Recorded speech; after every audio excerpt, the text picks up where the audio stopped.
Greetings, Minecrafters, and welcome to another exciting Minecraft discussion on all things well-being. My name is Dr. Kimberly Quinn, and I am here to help you become the boss of your brain. Main theme for Minecraft, and it is Trey Gorge in northern Vermont yet again. I'm out with King Lear and Caesar, and Hamlet's right there in the background someplace. Very handsome devil, huh? So today we're going to talk about accepting compliments.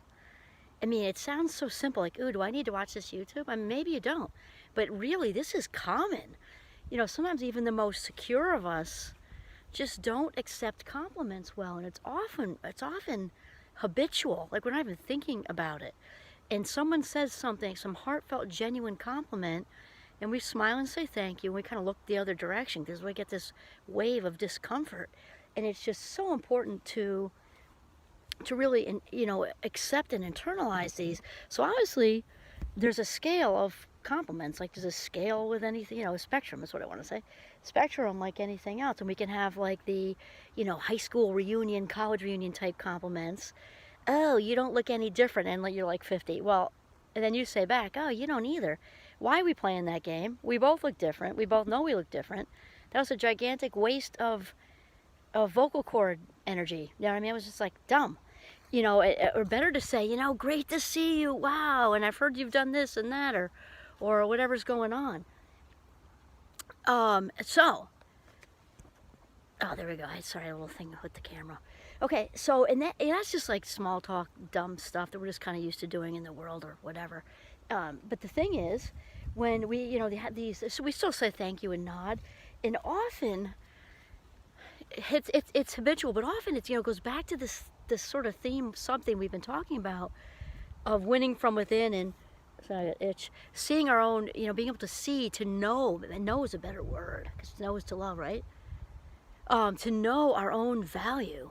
And so we often just kind of look to the side and we dismiss these compliments when it's so important to take what amounts to milliseconds and actually feel them. It is just so incredibly important. So sometimes we'll get let's say a clothes compliment, and somebody means it. Maybe if it's fall right now, right? So maybe you've got these gorgeous earth tones on and a nice scarf, or you found a cool tie or whatever, and somebody says, wow, you look amazing in that outfit. And then we'll say, oh, well, oh, yeah, I got it on sale. Why are you saying that? Even if you did, even if you got it at a yard sale, shh, right? Just do like, you just in your head. They can think you got it at Saks Fifth Avenue in New York. Like, who cares? You don't need to, it's not being dishonest. It's just letting them think whatever they want to think. And who cares?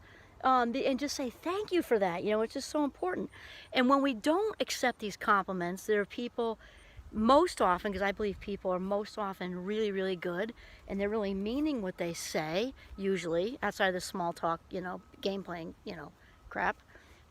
When we don't accept their compliment, it's kind of like not opening a Christmas gift or something. Like somebody, gives you this nice present, or birthday present, whatever present, and they thought of you, and they thought of when they made it, or bought it, or found it on some vacation that they went on, and you just like, oh yeah, thanks, and then you go and put it on the desk or the table for later. I mean, how does that feel? Like, who wants to go through, to put that much thought into something and have someone not accept it? Like, it's just feels awful. It's ungrateful. And the other thing is, just like when we've been talking about, being too busy for this and too busy for that to write the novel, start to this is very similar. Stay with me here.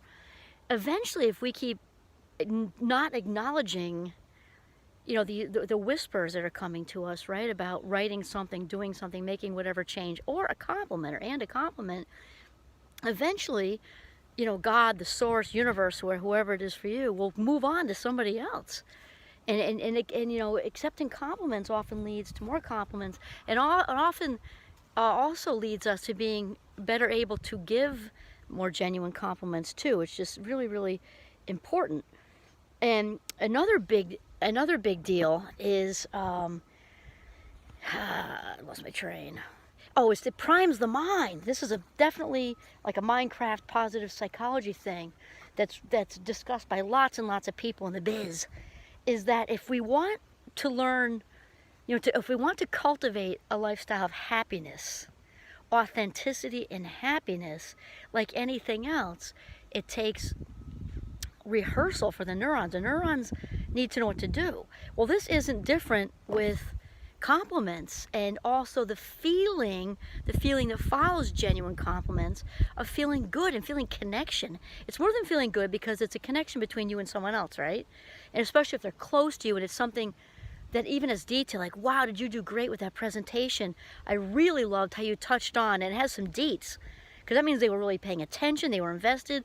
Or I really like how you handled that difficult situation with so-and-so at work. Wow, like you managed to maintain your composure, and you handled it with kindness when they were, completely in the wrong, and you handled it with grace, and you were just, wow, what a class act. That kind of thing.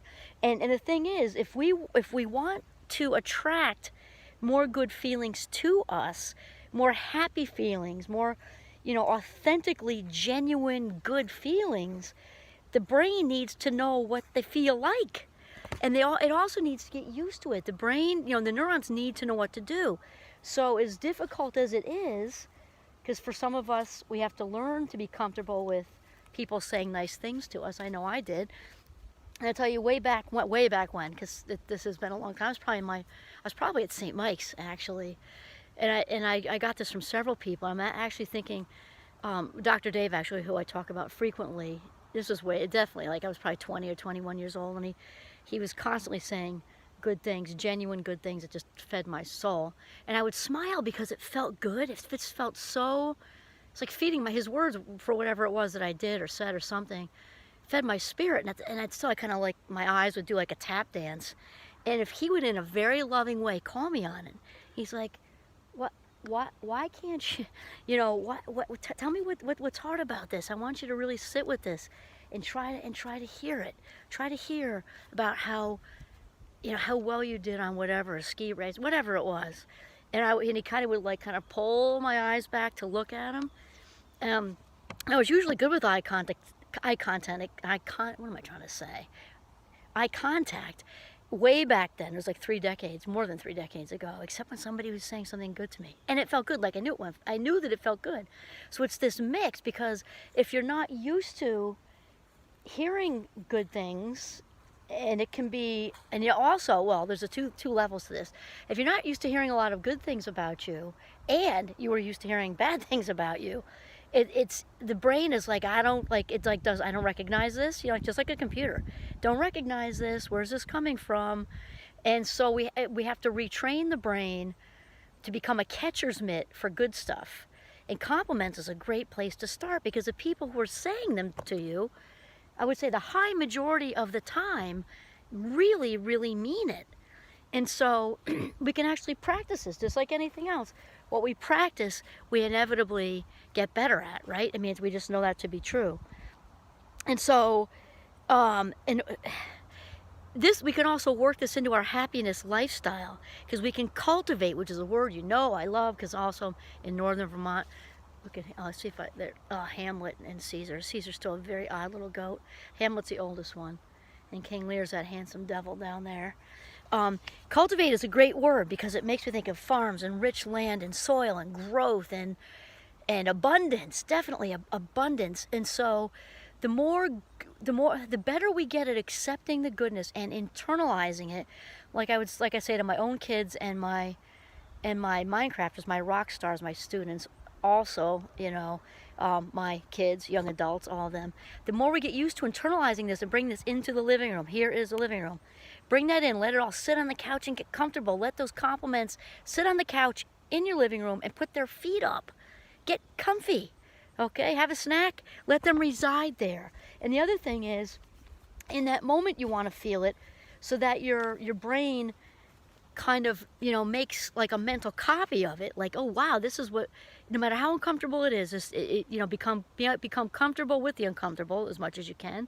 And then later, another prime the brain activity is when it's a whole different whatever situation. Maybe you just started a new job, you're nervous, whatever situation.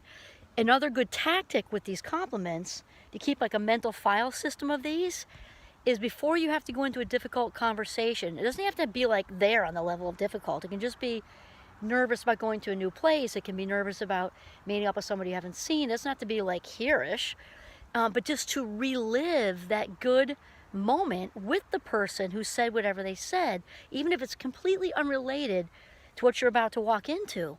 And that this also, it's kind of like, I make a lot of references to savings accounts, like the self-esteem account.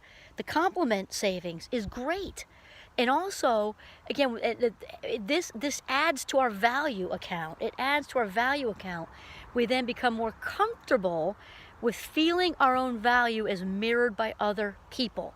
And you've heard me chat about how important this is, in earlier videos. You know my backstory now. And thank goodness I had people mirroring this, at St. Mike's and then all the way through, after that. And we have to hang on to it though, because otherwise, just like the Christmas gift thing, their energy and their investment in saying these compliments and genuinely wanting to convey this good stuff is in vain. Because if you let it go in one ear and out the other, it's not sticking with the neurons. They're just like, whatevs, didn't catch that. Let's go back to feeling badly about ourselves and not knowing our value. No, you've come too far. If you're watching these videos, you have come way too far, because you obviously have an investment in yourself on some level. You do know your value, and you're wanting to expand this. You're wanting to expand this, right? And just like the spirit is infinite, means doesn't begin and doesn't end, right? That's infinite. That's what that means, infinite. Your spirit has always been there on some level. So since it doesn't have a beginning, doesn't have an ending, all it can do is expand, right? Makes sense? So it wants to expand with all this good stuff. It's like dumping Miracle Grow on yourself. So there you go. And I also want to do a shout out to Sarah Von Brednek, because I read her a lot, her Simple Abundance book, and just in case I touched on stuff from her, because I just want to be careful, I'm going to say that. So remember, expand with compliments. Expand your spirit with compliments, and then commit to giving one other person each day a heartfelt compliment. Remember, the BS small talk stuff is dumb, dumb, dumb. A real one, just a real one on what they're wearing, what they've done, what they've said, just who they are. Just great to see you and mean it and look them right in the eyes. And give yourself a compliment, preferably in front of the mirror. But if you can just say it in the car on the way to work, it's a start. Okay. Embrace and feel, accept compliments, as they will add to your own value. This is Kimberly Quinn signing off from the gorgeous northern Vermont with goats. Have a mindful day.